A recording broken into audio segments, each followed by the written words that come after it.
Hello YouTube, this is Morgan Airspeed Prime here with my next Avatar discussion topic. In this one I want to talk about the upcoming 2026 Aang animated movie, the first Avatar Studios project. I think it's been a while since I've done a video where I've actually just openly talked about sort of expectations, speculation about this movie. Obviously we still don't know a lot about it really at all. But I kind of want to put out, in a way, like one final video here, giving some initial thoughts before we really know a lot about what's actually going on with this movie. So this one's going to be, what speculation we can have. It's mostly going to be sort of answering the question, what type of movie do we want this to be? And addressing a lot of the questions that remain about it and the Avatar Studios lineup and what it is and what it isn't. So, first of all, recap of kind of what we have, what we don't have. So obviously this was the quote-unquote leaked image that we got a while ago from one of the cinema cons. Obviously, it was not meant to go out there publicly, but they did show it to everyone at this event, and because a photographer, I guess, didn't ask enough questions or whatever, this got out there publicly, and we all have it, we've all seen it, and I think there has just been an acceptance that this picture is out there. So obviously it confirms to us the core thing about this movie visually, and that is that it's about Team Avatar when they're older, when they're adults, and we can see that in the character designs here. We don't really need to go into it too much because it fundamentally is just the core character designs for 5 of the 6 Team Avatar members, just kind of grown up. And is it the finalized design for these characters? We don't even know, because at this point it was a while ago when everything happened surrounding this, and there might have been some adjustments made as they finalized things in the last few years. So, that out of the way, we can get into the titling information. So, officially what we have right now is that the last official update on this movie, the working title was Aang, the Last Airbender. The copyright information from a few weeks ago suggested that the movie is called just Lost Realm. We'd also had rumors that maybe Hidden Kingdom might be the title, and this is sort of notable because the more recent information is Lost Realm, and the idea is that obviously Lost and Hidden are pretty much the same word to a certain degree. Realm and Kingdom, very similar thing. But I think Lost Realm fits a little bit better because they maybe want to avoid the situation of people thinking Kingdom and immediately assuming Earth Kingdom, because that's the main Avatar Kingdom. So they still both get across the same idea. So what actually is going on here? My guess is that we are going to get some weird amalgamation of both of these two things as the title in the end. We will, I guess, see if they actually have a title for the franchise overall. Will they go with Avatar Legends? Will they actually just call it like Aang the Last Airbender, Lost Realm? That could work, because we are technically going to be in an era, if the kind of age of the characters is what we expect it to be, where Aang will still be the Last Airbender. Even if Bumi is born, he's still the Last Airbender until Tenzin is born. So that's not for another while, obviously, because I think we know for sure it's going to be them in their 20s, and we'll see when they kind of finalize all that stuff. But that's that. I think for me, maybe the best title might be Avatar Legends, Aang and the Lost Realm. That way you hit your core beats of the franchise is going to be mostly known maybe as Avatar Legends, like officially. So we can use Avatar in the title, but it's Avatar Legends. Aang is the avatar for this movie, for this project, and Lost Realm is the specific subtitle for the movie. That, I think, is decent overall. January 20th, 2026 is the release date, which we got much earlier this year, but the copyright information seemed to lock in that January is still the planned release date for this movie, which is good to know. And there's still the chance that it might move. It may in fact move, but my guess is that somewhere in the region of this, I don't think it's going to be pushed back too much more. They might just be finding the perfect week in or around this to properly release it compared to where everything else, other movies at the time hit, but it's going to be in or around early 2026 for sure. Then, the copyright information also gave us this vague description. Years following the events of the beloved original series Avatar, a new evil threatens the future of all 4 nations. Avatar Aang must rally his friends to defeat a new villain, the likes of which they've never seen before. So, not much to really cover here. Years before the original, following the original series, that could be a lot. Based on what we know, and this is the key point here, earlier rumors / casting information suggest Aang is going to be 24 in the new movie. This would make Katara 26, Sokka 27, Zuko 28, and Toph 24 as well. So that's cool. That means it would be basically, it's 12 years after ATLA, effectively. It would put it like somewhere in the ballpark of 10 to 8 years following the most kind of up-to-date comics in or around Imbalance, depending on where exactly they are set. So either way, we're jumping ahead roughly a decade. So that makes a lot of sense, but it's also going to be jumping over like quite a bit of time where the characters could have evolved quite a lot. So we are expecting to see kind of versions of the characters where we haven't seen too much with them in this kind of specific form, and that's an interesting thing to kind of think about. But going back to the thing here, a new evil threatens the future of all 4 nations, and the new villain is the likes of which they've never seen before.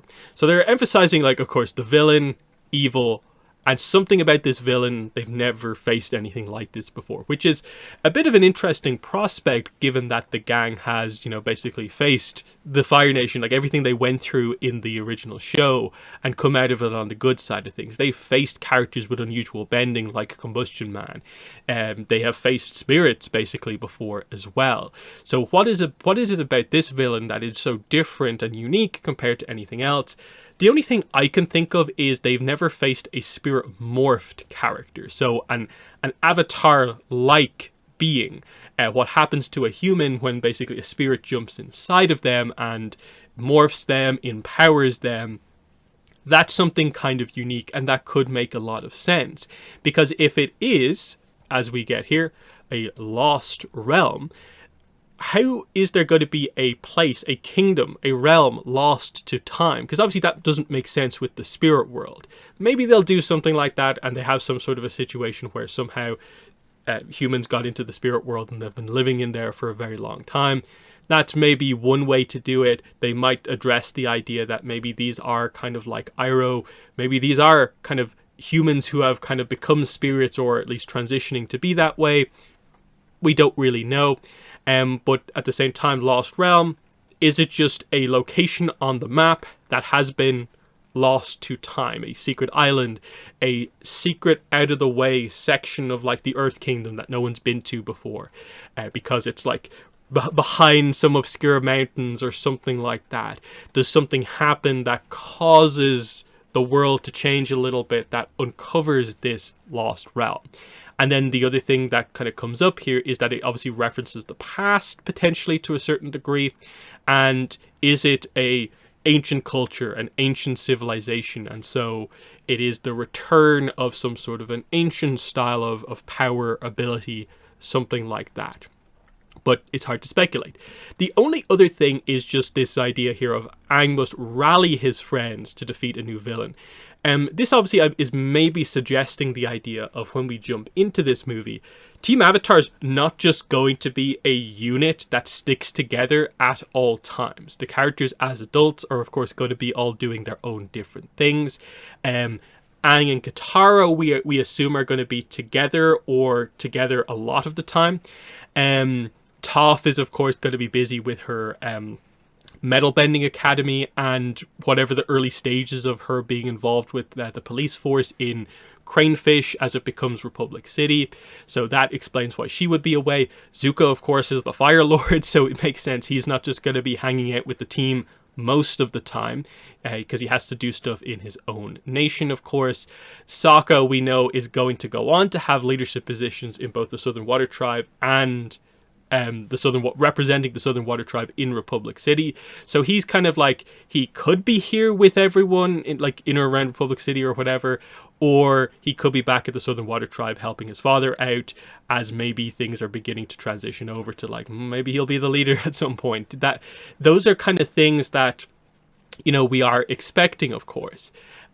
So is the idea of he has to rally his friends, that he maybe, and Katara, because they are listed to a certain degree in the casting information as being apparently the leads of the movie, with it seems like maybe the other characters being more supported by, which is interesting, and that would suggest that maybe Aang and Katara are together at the start and they have the most screen time in the movie, but that they have to bring the group back together, unite them because of what they are up against here, rather than just we jump in, the group's already together, and the rally is just he has to lead the group, which he kind of does anyway, but it's reading into a vague description. There's not much to go on basically here. In terms of other kind of information, we have directed by Lauren Montgomery, who of course is a series veteran, co-directed by William Mata, writer, I hesitate to say that this is just out and right Kenneth Lin is the writer. I think the information we had here is at least Kenneth Lin was involved in the writing process on like a script at some point for this movie. I don't know, because we don't have enough of the credits to know for sure if this is like absolutely locked in, because I think Mike and Brian some places are also credited as being writers here, but I'm not sure if that's even officially the case. Obviously, as the chief creative officers at Avatar Studios, their roles are that they are involved in everything. They might not be the director and or writer of every single project, but they're heavily involved in everything, it seems like. And they remain involved in most everything that is Avatar related that's not just super, super minor. So, anyone worried about the fact that they're maybe not seeing Mike and Brian listed in these big positions, don't be worried. They're here. Avatar Studios is happening because Mike and Brian are allowed to be in these positions overseeing multiple projects. And because there are multiple projects, this is why Mike and Brian can't be the writer and or director on everything, basically. Cast, we do have a partial cast. So we have Dave Bautista is going to be our new villain, who we don't really know anything about, except that there is evil related to the villain, and they're the likes of which we've never seen before.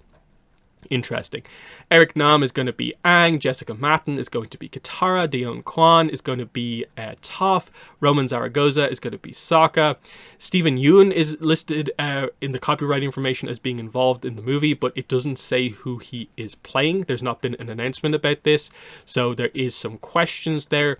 And then of course from the image and pretty much everything else, we know Zuko is going to be involved here, but Zuko does not currently have an actor attached. You might be wondering, but wait, I thought Dante Bosco was confirmed to be involved in this movie. That is not the case. It was a heavily rumored thing with Dante Bosco, but he has never confirmed it. And given that he is a host on the official Avatar podcast, and how public some of the other actors like Jessica Matten has been about, I'm working on the movie like right now type stuff, there's no reason why Dante Bosco couldn't also be doing the same thing if they've been publicly announced. But the problem is Zuko and or Dante Bosco have not been publicly announced for this project. So it leaves open this connection of like, is potentially the situation actually that Stephen Yeun has been brought in to voice adult Zuko? Is Stephen Yeun back to play Avatar Wan? That'd be a very weird place to reveal that Wan is in this movie as just like one of the first few actors announced for this. But if Wan is involved, it would maybe help to explain the whole idea of like, okay, a lost realm, going way back in time, referencing stuff like that, that maybe Aang might need the help of someone like all the way back, like an Avatar Wan, to figure out what to do here. Or Stephen Yeun could just be playing another new character that is in this movie. It is very difficult to speculate on right now. Just be aware that the Stephen Yeun is Zuko is completely speculation, purely on the basis of, we have an actor with no character, and we have a character with no actor, and he's kind of notable, so maybe. It kind of makes sense to a certain degree. You could see Stephen Yeun voicing Zuko, but it isn't confirmed yet. So, that stuff out of the way, let's get into sort of key talking points about this movie. Obviously, we can't just super broadly speculate because we don't have enough detail to go crazy in that direction. So let's ask some more big questions. What is the aim for this movie from a franchise perspective? Obviously, as we see here, it's going to be to launch Avatar Studios and launch it well. There is a reason they are leading with an Avatar The Last Airbender project. It makes sense to launch with something that people are familiar with. I think it makes sense from a nostalgia point of view to finally give fans what they've kind of been asking for years. The thing that maybe we, when there was another show coming after Avatar, this was maybe what people were expecting as like a sequel, but instead they gave us the next era in Korra. Here they're finally going back to give us the follow-up on Aang, which is very, very interesting. They're finally going to do more of the original series in animation, and that is huge, and that should get people out to the cinema to see this movie. It makes so much sense. But the overall plan for Avatar Studios, based on what we've heard about the fact that they're doing all these different projects, covering different things and all this sort of stuff, most of them, of course, not officially announced, but they've vaguely spoken about the broad scope of the studio, is that they seem to want to lean the franchise to being multi-generational. And at least in my opinion, that means kind of not having us get stuck in the Aang era, that everything Avatar that's successful has to be based around Aang. We're trying to avoid, I think, what's happened to Star Wars a little bit, of it feeling like if we're not doing something related to like the original trilogy and Luke, or I think the prequels have become just as accepted, and if we're not doing like Clone Wars related stuff, then we're not really doing Star Wars. That's kind of the way Star Wars feels a little bit right now, is that they're stuck with the kind of two eras that they have, and that they don't really know what to do to get other eras fully off the ground for the most part. And I think already good work has been done with like the Kyoshi side of things, and a lot of the other novels, and the fact that we have Korra. We already have this good foundation that Avatar is more than Aang. I'm interested to see how they go about properly making the other stuff just as impactful as this Aang stuff. Which brings up the idea of, I think this is an interesting question, is this a one-off solo movie, or is it the first of many projects covering the older Aang era? Because I think this changes the perception of the movie. If it is just a one-off, and it could be like years before we get another thing in this era, or maybe it's just opening up like maybe the comics and novels can do stuff with this era, then it feels like the movie has to do something different than if the movie is the kicking off point to multiple animated projects. That's the kind of thing there. So very interesting to see how that goes, and we'll address that more as we go forward. But it is noted that this is where we're at with this. There are 3 movies confirmed. This is one of the things where they have announced the idea that there is a trio of movies coming. But I believe the official information on this is that it's not a trilogy. These movies are not meant to, I think, be viewed as being connected as such, outside of the fact that they're all set in the Avatar universe.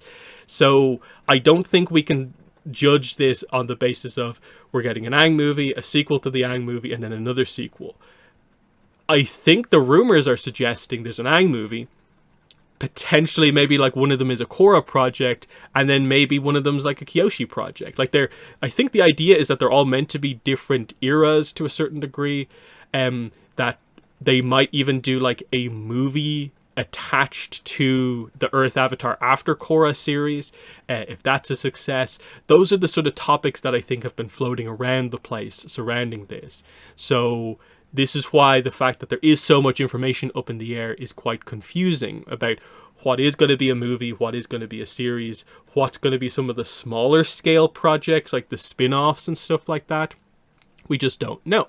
And this is where, the lack of information about basically the first 2 projects creates this point where, at this point, the only officially announced project that we know stuff about is this movie. That the first movie is an Aang movie set when he's older.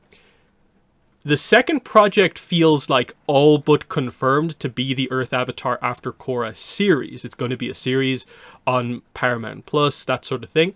And that's fine. That makes sense. That is the format that the series have had so far. We've had 2 series, Aang and then Korra, so it makes a ton of sense that the third series would be the next Avatar. But projects beyond the obviously expected stuff, we just don't know about. That's the big thing. But the question is, there will be a demand for more Aang stuff after this movie. Like, regardless of how this movie is and what they do here, people are going to want more. Do they have a plan for that straight away? And are we doing another movie, or are we doing another series, a mini-series, or what? This then brings up the idea of, okay, we've addressed some of those questions, but what should the movie actually be about? What should it cover, given that we have a very vague plot about it right now? And I want to bring up some stats here to start off with. This is going to be, when it comes out, the first Avatar animation in 12 years. Korra, like, again, 2026. We're comparing the end of Korra in 2014 to 2026 when this comes out.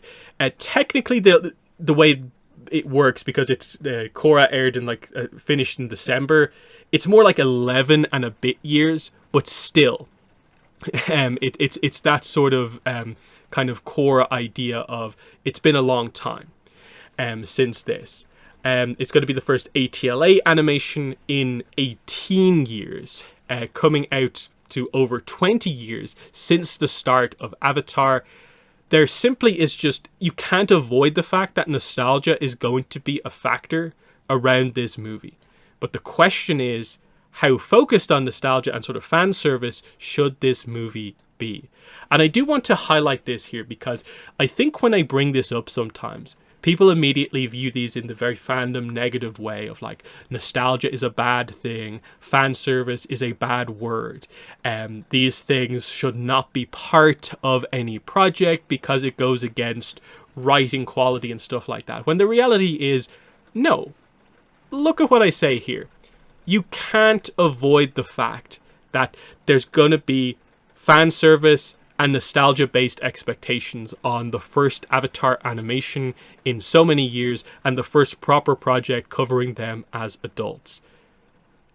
Taken to extremes, these things do become problems, as I think we've maybe seen to a certain degree with Star Wars, as I've kind of mentioned already.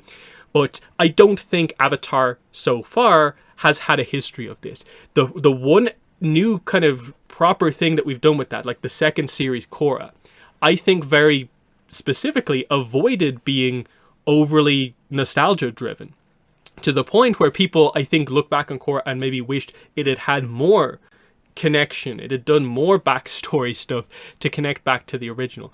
But that's a good thing, that I think we come out of Korra sort of feeling that way. And that's what this movie is meant to sort of solve, and the fact that we have that 70-year time gap that we really haven't filled in the meantime. And to a certain degree, that's what this movie has to do, partially. So, if it is a one-off movie, as in, it might be a long time before we do another Aang movie or something like that, then I think they probably should lean into the idea of mostly giving fans what they want. Like, keep the quality high, absolutely. Focus on writing a good story. But also, I would say, like, don't ignore or purposely try to not, do the things that fans actually want. If it is a one-off movie that you're starting off with, you should, I think, deliver to a certain degree what people want. That's just my thoughts on this. Obviously, avoid the extremes of this, but, don't try to hard counter the idea of, like, we cannot possibly be accused of fan service or nostalgia. You run the risk of, I think, really taking out a lot of what people are going to want from this, ultimately. And I'm assuming the marketing for this movie, when it finally gets started, is going to focus a lot on stuff like this. And the idea of how many years it's been since the last proper animation.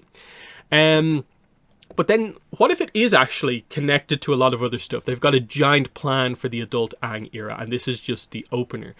this means then suddenly, okay, there's less pressure on the movie to give us like pretty much everything, and it maybe can be more of a direct, setup arc, because we'll have more time with these characters in other projects to cover things, and the movie can still feel like its own thing.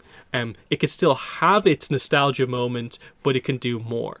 And I do think that has to be kind of factored in as well. And I'm hoping by the time we get to talking about like trailers or getting proper concrete information on this, we have a better sense for what Avatar Studios' plan is, so we can properly like have expectations in the right position kind of going forward. And yeah, this is the big point I want to make here, is just the idea of like, we need to, I think, as a fandom, sort of stop trying to act like we're almost like above the idea of fan service, and it's that it is inherently a bad thing.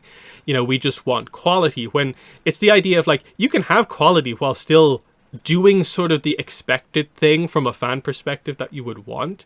In that, like, we all have expectations when it comes to fan servicey type things that we want from this, and things that we will be upset about if we don't see. Because I did this in the chat on my last live stream. I was like, hey, would you guys be okay if we got like a nostalgia driven movie that was kind of fan servicey?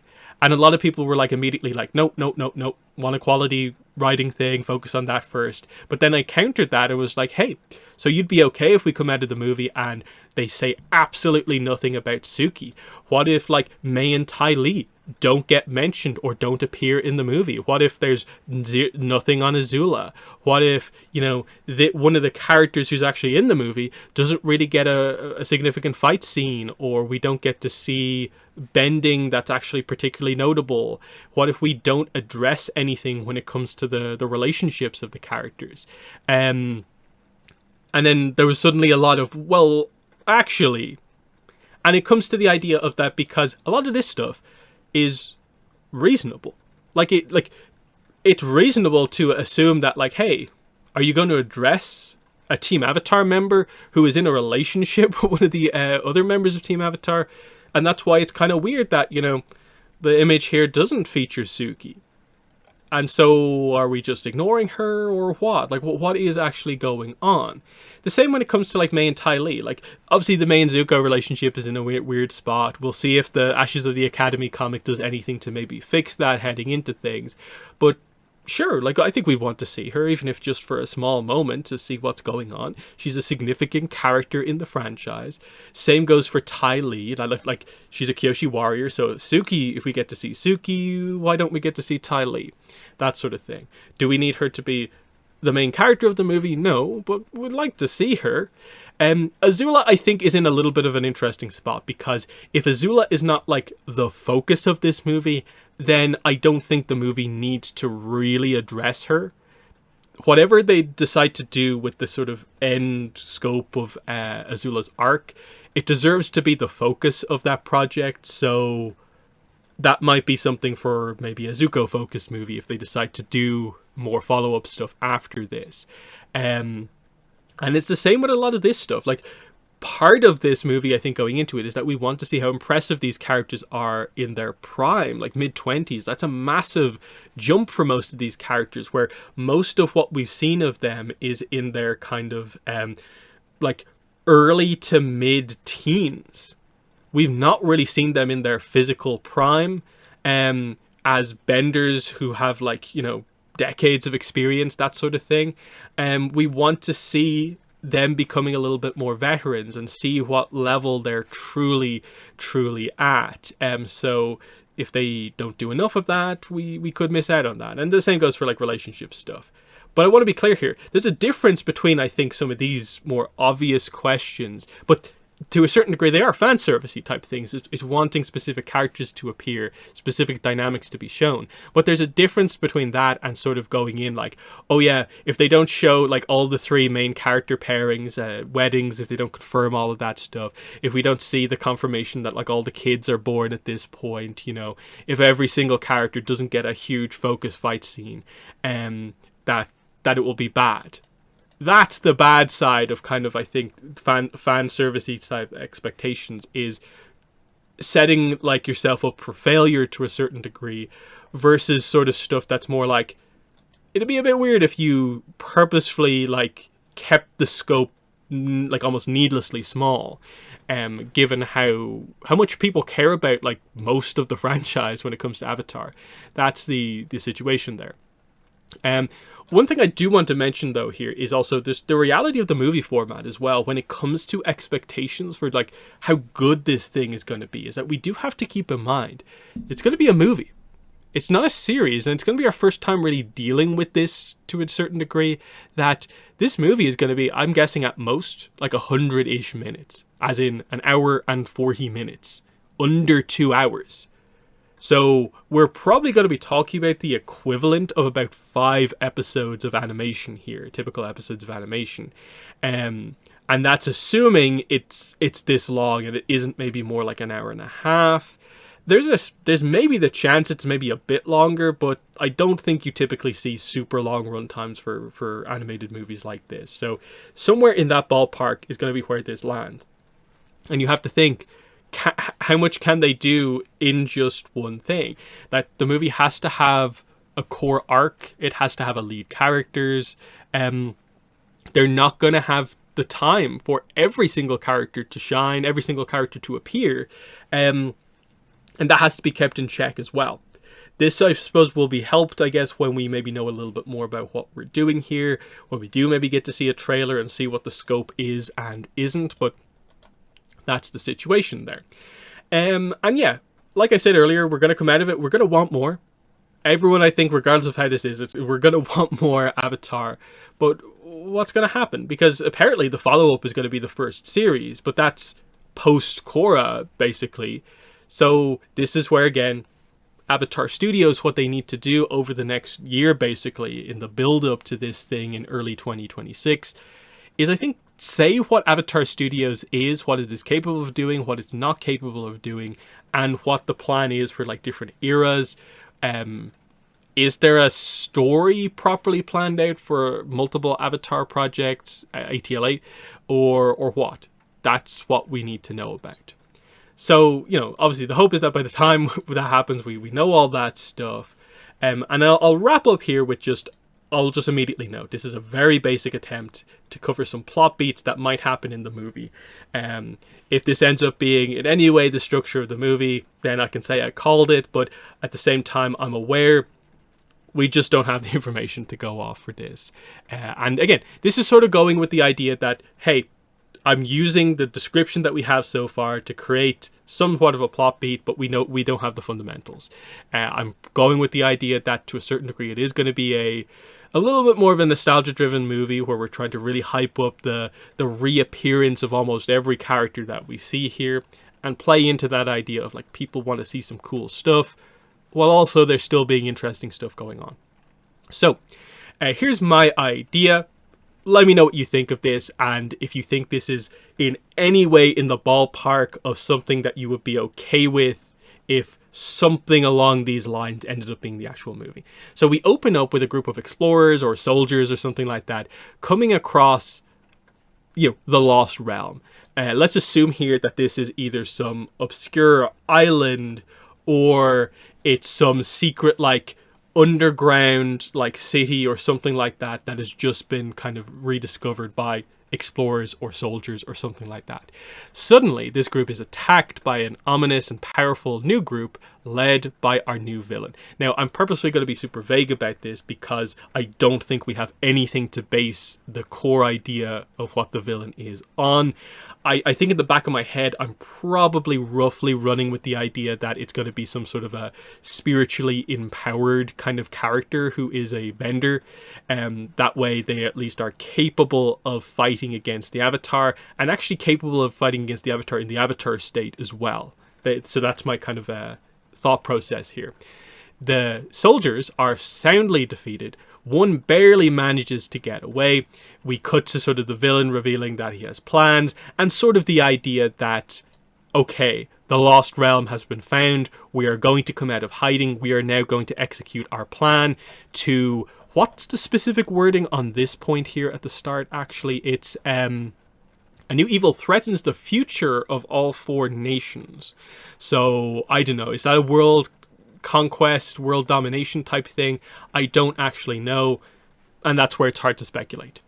We then cut from our kind of intro kind of moment here to Aang and Katara. And again, I think this could work in one of two ways. Is either Aang and Katara are together, or we open up with Aang, and then Katara is also one of the other characters who we're going to have to kind of grab and rejoin the team at some point. So we can do this a few different ways. But let's assume Aang and Katara as the lead characters are together in Cranefish Town / Proto-Republic City / Air Temple Island, depending on where exactly it is. Again, I don't think we actually know for sure exact specifics on a lot of this stuff, in that my guess is that I think this is early enough to where it probably isn't Republic City just yet, but it still should be a focus place for Aang at this point in time. It's either we're going to start here or we're going to start in the Southern Water Tribe, is my guess. So yeah, they're there. They're going to deal with some minor issues going on in the city, like, I don't know, some gangsters, you know, some triads, but this time it's Aang and Katara dealing with them, and we get an initial brief showcase that it doesn't show us everything, but shows us like them kind of effortlessly dealing with some kind of street level kind of criminals type thing. And I think that could be a nice character introduction as we get to see that, hey, this is an Aang and Katara who've been together in a relationship with each other for quite a while now. Maybe I'm assuming at this point they probably are married, but who knows? It's a little bit unclear because, again, this is somewhere in the ballpark of Bumi could already be born, or he's going to be born in the next year or two type thing, I think is the way the timeline works on this. Assuming Aang's 24, Katara's 26, we're in that ballpark. This is where we don't actually know Bumi's age and, you know, a lot of those details. We don't know the age gaps between the Katang children. But yeah, there's that. Then this is where there's probably a little bit more that has to happen in between now, but it's hard. It's very difficult to put this all together. But somehow, somewhere, word comes in to Aang about what has happened to the soldiers on their mission about the Lost Kingdom. Obviously, details here are going to be vague, but Aang is going to hear something about in this report that's going to make him a little bit worried. Maybe it's some reference to the nature in which the villains like attacked, that they maybe are empowered, spiritually empowered in some way, that's going to make him worried that he's dealing with a spiritual threat to a certain degree. This is where he's going to feel like, I need the full team on hand for this. This is not just enough for myself. Need everyone here. And this is where we can then kind of do the really cool montage through the kind of reintroduction of Sokka, Zuko, hopefully Suki. Maybe if the movie does just start with Aang on his own, Katara also gets a reintroduction here with the idea that Aang's maybe in Republic City, but Katara is in the Southern Water Tribe doing healing training, waterbending training, something like that. My guess is that, like, if Sokka is somewhere, he's probably at the Southern Water Tribe, but, you know, it depends on what way they want to go about doing it here. And yeah, this could be cool here because you can effectively do, like, here's what Sokka is doing outside of being a Team Avatar member and really introduce that as Aang arrives, and we get a kind of recap of that. You get some of the character dynamics as, you know, when he picks up Sokka gets to interact with his sister and also Aang again, and we see kind of what's going on there. We go to like the Fire Nation and we pick up Zuko. This one could be a quite significant scene because, of course, we'd be getting to see the Fire Nation post-war, a bunch of years post-war, and how much of his family we see is going to be super interesting because, like, if Ursa is even there in the background and is in any way alluded to, that's going to make people sort of freak out, especially if you haven't read the comics. If we address the idea of like Ki, Noran, those sort of things, that's super interesting. And then, of course, like, this is maybe an opportunity to have May be have her scene in the movie, something like that. But as we pick up Zuko, of course. Suki is going to be super interesting one, I think, coming out of this movie about if they include her in this or not, or explain that she's off doing something else. It's a tough one, I think, about if they are or are not going to include her or not. It's going to be a bit frustrating, I think, because they might... we might be going into the movie not knowing at all what's going on with Suki. I hope they've maybe realized this potentially and kind of got her involved, but we'll see what happens. So yeah, that's what happens here. Everyone arrives, everyone joins the team, and we're heading out to the location where the attack happened to figure out what's going on. This is obviously some time for the team to catch up, because we're traveling on Appa. Maybe Zuko is on Druk at this point, because as far as we're aware, he should in or around have Druk at this point. This is going to be Zuko at like 28. We know he finds Druk in his 20s, so unless that's super late 20s, he should have Druk at this point. So that could be a super cool moment to see a younger Druk, and Zuko kind of having a flying animal of himself. We obviously then will eventually have the team arrive at the island or Lost Realm, whatever location, whatever way they're actually going to do it. I'm guessing the way they're going to have to do this with this many characters is that the group is going to get split up immediately. Maybe they get attacked, they fall out of the air, and this is where maybe some people are on Druk, some people are on Appa, but there's still different groups that get kind of split up, with the idea being that I'm guessing like Aang and Katara will stay together, and maybe the rest of the group is kind of paired up. Depends on who's with who ultimately. There could be some interesting stuff. This is where, of course, you probably at some point have to have intercuts going back to the villains, establishing more than just the main villain and what's going on. Like, is there an army that we're dealing with here? Which there probably has to be if it is a realm or a kingdom that we're going up against here. So each group is going to, of course, learn different things about the villains and the location. We're also going to have some initial fights at this point going up against, I guess, pretty unique enemies that might be spiritually enhanced or have bending techniques that are more ancient in nature. That could be quite interesting. Of course, the villain is going to have to reveal their motive or plan at some point, building up to the big showdown. Of course, this is Team Avatar in their prime, and we get to see how incredible they are. That basically nearly, like, everyone except maybe the main villain and his one or two lieutenants, they are carving through with ease. Like, they are incredible because as far as we're aware, each of them is pretty much best in class at their age as a bender. They should be winning most of their fights, but they still need to be challenged for the fights to look interesting. So this is where, you know, we need the villain to be strong and maybe a few key underlings to be also quite strong to give everyone a chance to fight ultimately. This is where I guess we have to have the villain reveal his trump card, turn the tables, and risk defeating the entire group. This is where Aang is going to have to use the Avatar state, because this is one of the interesting things with this, is that, like, big question, should the movie have this or not? Are they going to use the Avatar state in this movie? I kind of feel they probably will have it. Like, are they going to risk that opportunity to just have that big moment, Aang using the Avatar state in the first ever Aang animated movie? I don't think they're going to miss the opportunity. I think it has to be Aang in control activating it here, aware that he needs the power to face off against a spiritually enhanced character or whatever ends up actually being the case. I'm going to go with the idea that even this maybe is not quite enough. Aang goes way back, speaks to the first Avatar, Wan, learning key information about the Lost Realm, because it is a Lost Realm that goes all the way back 10,000 years ago. Wan is actually aware of this, and it kind of alludes to some stuff that Wan dealt with, I guess, in between the end of Beginnings as we saw it and the kind of flash forward stuff where he died in the conflict, of course. So this is more kind of Wan information, but it also relates to what's happening here. And this is where he will then come out of this accessing some sort of a like book 2 style golden glow Avatar state, like Korra did when she was fighting Unalaq.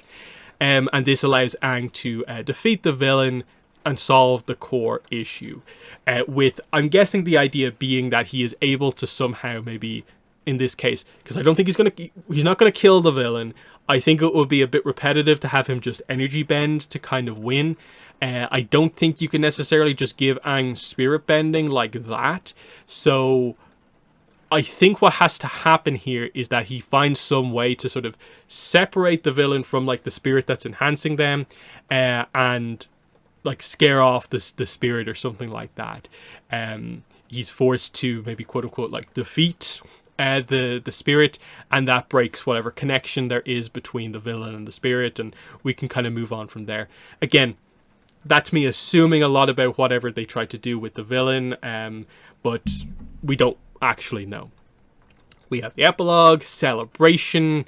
I'm guessing something significant happens in the progress of Republic City. Like, can they do it where this is maybe the moment it properly gets named and truly becomes Republic City? The opening of a key location that we know about, something like that. This is your opportunity in the end to have your final kind of character cameos, if you want, like cabbage merchants or some of the other more minor characters to show up. Like, you know, we're talking about maybe like freedom fighter characters, you know, that sort of thing, like the Duke, Longshot, those type of characters. I think you have to deliver on something along these lines where either we do have this really cool moment at the end where like it's like a wedding, or it's one of the characters revealing that they're pregnant or something like that, just to highlight that, hey, we're aware where we are in the timeline, and this very much could be the birth of Boomy style thing that they kind of do here. After credit scene, which I think is just the go-to thing in franchise media these days. This has to be either the setup for the next project, which I think only makes a lot of sense if they are doing something more with Avatar, which they probably are, or else I'm guessing this is maybe where you wait to do your cabbage merchant scene, because I think everyone is aware of the cabbage merchant as being the big Avatar kind of quote unquote like funny meme reference. So if you do the connective stuff here of like, here's cabbage merchant, here he is with Cabbage Corp now, and the key point here is that this is the true connective tissue, and that this is the actual cabbage merchant with his business now, Cabbage Corp, and maybe you see his son there in the background. It's Lao Gan Lan, and you do something there, and that could be kind of cool. I think that's a way to make it work, and again, that's under the idea that this, for the most part, is a little bit more of a solo Avatar movie, and that they're not maybe going to do anything that's like super setting up other stuff, but you still leave the room for instance, you could easily do a more Zuko focused movie, because my guess is that maybe Zuko is not going to be a massive focus of this movie. I would say the fact that we don't have a Zuko voice actor maybe suggests that to a certain degree, and that maybe when they finally do the announcement, they're going to be like, the reason we held back on this is because this voice actor is going to be the main character in one of our next big projects, a Zuko movie, and this is why we waited to show him off to you. That's the thing there. Because obviously, with Zuko, you do have a lot of plot points that relate to his family when it comes to, like, Azula, and I think if you did do a movie based on, like, the end of Azula's arc, that grasps people as well. Aang and Zuko are your two characters who I think you can really sell movies on, and I think that's one way to do it, certainly. A lot just depends on what else is part of the lineup of the first few Avatar Studios projects. They need to have stuff announced at some point, and right now we're in a bit of an odd spot where we don't really know what the full situation here is. But yeah, that's just what I wanted to talk about here in this video. Obviously, let me know what you think. I think we brought up a lot of topics here when it comes to like how much nostalgia, fan service do we kind of want to be here, how much setup, how much part of like a bigger story is this actually going to be versus a one-off, and then, you know, to a certain degree, should they do more of a kind of standard approach to this movie, or really try and do something crazy here, and what is the right thing for the franchise? Because this has to work as a movie going to the cinemas. This has to try and go out and earn the best box office that it possibly can. Box office seems to be hard to get these days, as we've seen with a lot of recent movies. So this has to really grasp people to get it out there on a bigger scale. The fandom's going to support this movie, but we need the general audience who's maybe casually interested in Avatar to be vastly interested as well. And that's where the nostalgia thing, I think, does come into play here. It's just really highlighting that, hey, you want to know what Aang looks like in his 20s? Well, here it is. Look, here he is in action. That sort of stuff. So, yeah, let me know what your thoughts are. Before we have any truly significant details about this movie, where are you at with what this should be going forward? But that's been the video. Thanks for watching, and bye.